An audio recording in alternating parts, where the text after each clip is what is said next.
Halo teman-teman, saya Ragil Mukesani dari SMN Negeri 2 Krakatau Cilegon.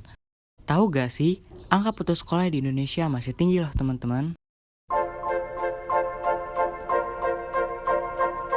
Anak putus sekolah ialah kondisi di mana anak mengalami keterlantaran yang disebabkan oleh sikap dan perlakuan orang tua yang tidak memberikan perhatian layak terhadap proses tumbuh kembang anak. Orang tua seperti ini juga tidak memperhatikan hak-hak anak untuk menempuh pendidikan yang layak. Putus sekolah merupakan permasalahan pendidikan yang sedang digeluti oleh Indonesia hingga saat ini. Pada awal tahun 2022 ini, Sekjen Kemendikbudristek menyebutkan angka putus sekolah atau APS untuk anak SD saja meningkat 10 kali lipat dibanding tahun 2019.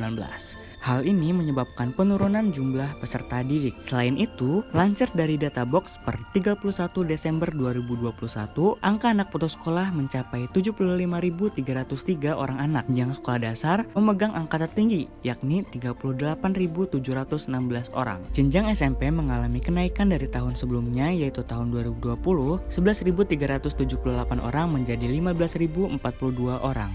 Apa sih faktor-faktor yang menyebabkan angka putus sekolah? Faktor-faktor penyebab putus sekolah disebabkan oleh dua faktor, yaitu faktor internal dan faktor eksternal. Faktor internal sendiri meliputi minat atau kemauan, kepercayaan pada diri sendiri, motivasi yang rendah terhadap sekolah, dan kesulitan mengikuti pelajaran. Untuk faktor eksternal sendiri meliputi lingkungan keluarga, lingkungan sekolah, lingkungan masyarakat, faktor ekonomi, dan pemahaman orang tua terhadap pentingnya pendidikan. Lalu, peran orang tua dalam menyikapi angka putus sekolah adalah pendidikan informal atau pendidikan di lingkungan keluarga sangat berpengaruh dalam mengurangi faktor internal putus sekolah. Ada beberapa peran orang tua dalam menumbuhkan minat belajar siswa, yakni 1. Memahami pentingnya pendidikan. Dengan mengetahui pentingnya pendidikan, maka orang tua akan mendukung anaknya untuk bersekolah sesuai dengan anjuran pemerintah yang berlaku. 2. Membimbing anak. Membimbing ini bisa berupa dampingan orang tua saat anak sedang belajar di rumah, seperti mengerjakan pekerjaan rumah atau PR. 3. Motivasi. Banyak cara yang dilakukan orang tua dalam memotivasi anaknya, seperti memberi nasihat, semangat,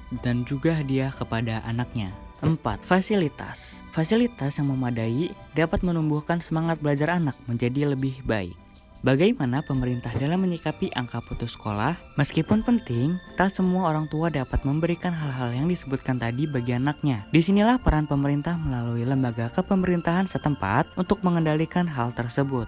Peran pemerintah dalam hal ini diwujudkan dalam Peraturan Menteri Pendidikan dan Kebudayaan Nomor 75 Tahun 2016 tentang Komite Sekolah. Orang tua melalui komite sekolah dapat memberikan masukan terhadap program dan kebijakan sekolah serta mengawasi pelayanan pendidikan sebagai upaya peningkatan mutu. Orang tua juga dapat menggalang dana melalui upaya kreatif dan inovatif sebagai upaya membantu sekolah dalam pencapaian Standar Nasional Pendidikan atau SNP. Faktor yang harus diperhatikan oleh pemerintah adalah faktor eksternal. Di antaranya meliputi faktor ekonomi dan bekerja.